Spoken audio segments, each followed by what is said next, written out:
नमस्कार आदाब दोस्तों। तो चलिए आज फिर हम आप लोगों के लिए लाए देश और दुनिया की तमाम ताजा बड़ी खबरें, ब्रेकिंग न्यूज हेडलाइंस, एक एक करके तमाम बड़ी खबरें आपके सामने रखेंगे। सबसे पहली और बड़ी खबर दोस्तों आ रही है हमास और इजराइल के बीच चल रहे संघर्ष को लेकर के। अब इजराइल की मुश्किलें बढ़ गई हैं, चौतरफा इजराइल घिर गया है। जहां एक तरफ तमाम मुल्कों ने इजराइल के खिलाफ कार्रवाई की बात कही है, तो वहीं अब इजराइल के अंदर जो सरकार चल रही है उसके ही बड़े नेताओं ने पीएम बेंजामिन नेतन्याहू के खिलाफ मोर्चा खोल दिया है। इसकी पूरी जानकारी आगे आपको देंगे। साथ ही साथ अगली बड़ी खबर में आपको बताएंगे दोस्तों कि हमास और इजराइल के बीच चल रहे संघर्ष में जिस तरह से गाजा के अंदर इजरायली सेना लगातार क्रूरता दिखा रही है, इसके खिलाफ अमेरिका में लोग सड़कों पर उतर करके अमेरिका के जो राष्ट्रपति है जो बाइडेन के खिलाफ मोर्चा खोल दिया है और इस संघर्ष को सीज फायर में बदलने की मांग करते हुए यह कहा गया है कि अगर बाइडेन ने इस संघर्ष विराम में अपने हाथ नहीं बढ़ाया तो उनको अब वोट नहीं दिया जाएगा।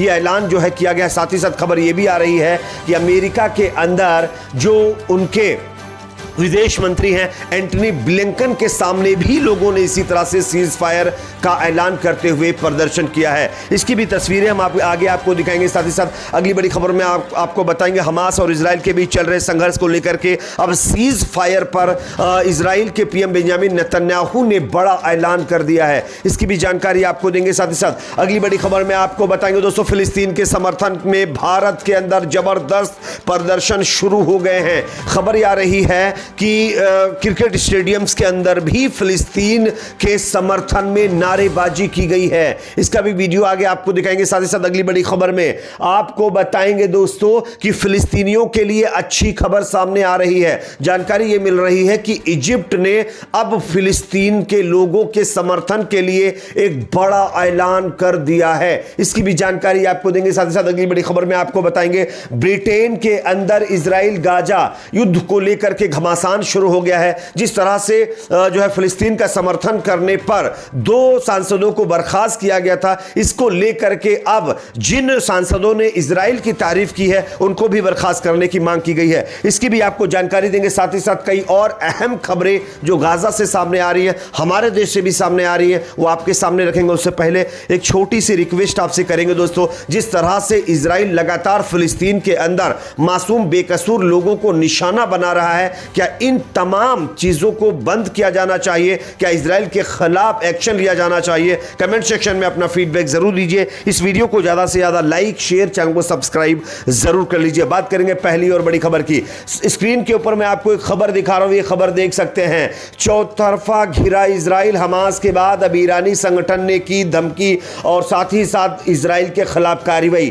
ताबड़तोड़ ड्रोन और मिसाइल से अब इजराइल के ऊपर कार्रवाई की जा रही, जिसके बाद खबर आ रही है कि तेल अवीव जैसे बड़े शहरों के साथ साथ कई शहरों में इजराइल के अंदर जो है लोगों में डर जो है बढ़ता जा रहा है और लोग जो है इधर उधर भाग रहे हैं। साथ ही साथ खबर यह भी आ रही है कि इजराइल की जो सरकार चल रही है उस सरकार में भी बगावत हो गई है। कहा यह जा रहा है कि हमास के नाम पर इजराइल के पीएम बेंजामिन नेतन्याहू अपनी राजनीति चमकाने की कोशिश कर रहे हैं और साथ ही साथ यहां पर घटिया राजनीति भी कर रहे हैं। ये जो इजराइल की विपक्षी पार्टी के नेता हैं उनकी तरफ से आरोप लगाया गया है और उन्होंने ये भी कहा है कि आने वाले दिनों में अगर इस घटिया राजनीति से बेंजामिन नेतन्याहू बाज नहीं आए तो उनके खिलाफ इजराइल के अंदर विपक्षी पार्टियां कोई बड़ा फैसला ले सकती हैं। तो कहीं ना कहीं इजराइल के अंदर अपनी ही इजरायली पार्टियां बेंजामिन नेतन्याहू के खिलाफ आ गई हैं, तो ये अपने आप में इजराइल के लिए बहुत बड़ा झटका है।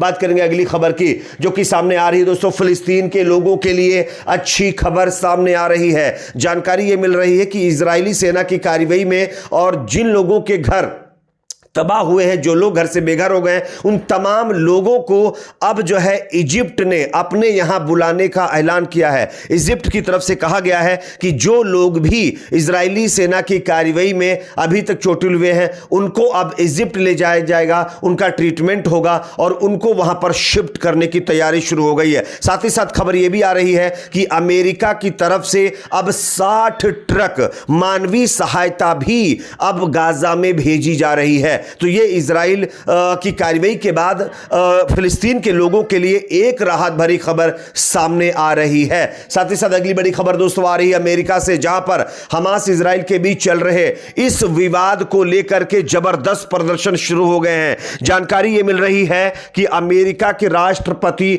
जो बाइडेन के खिलाफ लोगों ने मोर्चा खोल दिया है। आप इस खबर को देख सकते हैं दोस्तों। जानकारी यह मिल रही है कि अमेरिका के अंदर मुसलमानों ने यह ऐलान कर दिया है कि गाजा में अगर जो बाइडेन ने सीज फायर नहीं करवाया तो उनको कोई भी मुसलमान कम्युनिटी का व्यक्ति वोट नहीं करेगा, जिसके बाद जो बाइडेन की मुश्किलें बढ़ गई हैं और वो अब कोई बड़ा फैसला ले सकते हैं। साथ ही साथ अगला एक और अपडेट इसी से जुड़ा हुआ है जो मैं आपको स्क्रीन पर दिखा रहा हूं। गाजा में सीज फायर की मांग को लेकर के अब अमेरिका के विदेश मंत्री एंटनी ब्लिंकन के सामने भी लोगों ने प्रदर्शन किया है और लोगों ने यह कहा है कि आप जो है सीज फायर करवाइए, वरना आपके खिलाफ अमेरिका में एक बहुत बड़ा आंदोलन खड़ा हो सकता है। यानी कि लगातार पूरी दुनिया से अमेरिका के ऊपर अब प्रेशर बनाया जा रहा है कि वो गाजा के अंदर सीज फायर करवाए, ये जो संघर्ष चल रहा है उसको रुकवाए। देखना यह होगा कि आगे अमेरिका की सरकार क्या करती है। अगली खबर की बात करेंगे जो कि सामने आ रही है। हमास और इजराइल के बीच चल रहे संघर्ष को लेकर के इजराइल के पीएम बेंजामिन नेतन्याहू ने सीज फायर को लेकर के एक बड़ा ऐलान किया है। आप इस खबर को देख सकते हैं। इजराइल के प्रधानमंत्री बेंजामिन नेतन्याहू ने युद्ध विराम की मांग को खारिज कर दिया है। प्रधानमंत्री बेंजामिन नेतन्याहू ने सोमवार को कहा कि हमास के खिलाफ इजराइल के युद्ध विराम नहीं होगा और उन्होंने यह भी कहा कि अगर हम हमास से सीज फायर करते हैं तो यह हमारे लिए हमास के सामने घुटने टेकने जैसा होगा। तो यह कहीं ना कहीं अपने आप में एक और चौंकाने वाली खबर है। अब इजराइल किसी भी तरह से सीज फायर के मूड में नहीं दिखाई दे रहा है, जिसके बाद अब हमास ने भी ऐलान किया है कि वो सब काम करेगा जो अभी तक वो नहीं कर रहा था। यानी इजराइल के ऊपर कई बड़ी कार्रवाई हमास की तरफ से की जा सकती है। बात करेंगे अगली खबर की जो कि सामने आ रही है। फिलिस्तीन के समर्थन में भारत के अंदर जबरदस्त तरीके से लोग अब सड़कों पर आने लगे हैं। इवन अब तो जो है क्रिकेट स्टेडियम में भी फिलिस्तीन के समर्थन में झंडा लहराने की खबर सामने आ रही है। आप इस खबर को देख सकते हैं। फिलिस्तीन को ईडन गार्डन में मिला भरपूर समर्थन, मैदान पर दर्शकों ने लहराया झंडा।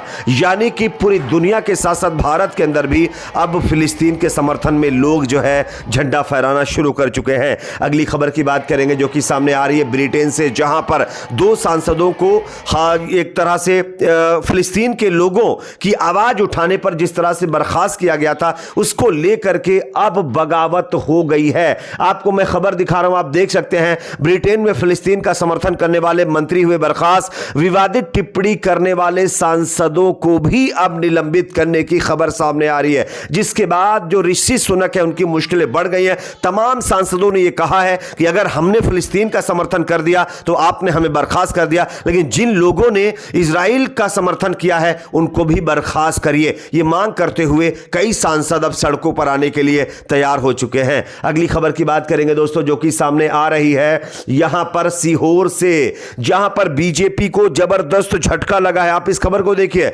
जसपाल सिंह अरोड़ा, सुरेंद्र जैन और विकास तिवारी जैसे कई दिग्गज बीजेपी नेताओं ने मध्य प्रदेश के अंदर कांग्रेस पार्टी का दामन थाम लिया है। कि अपनी इस पर क्या राय कमेंट सेक्शन में जरूर बताइए। वीडियो को लाइक शेयर, चैनल को सब्सक्राइब जरूर करें।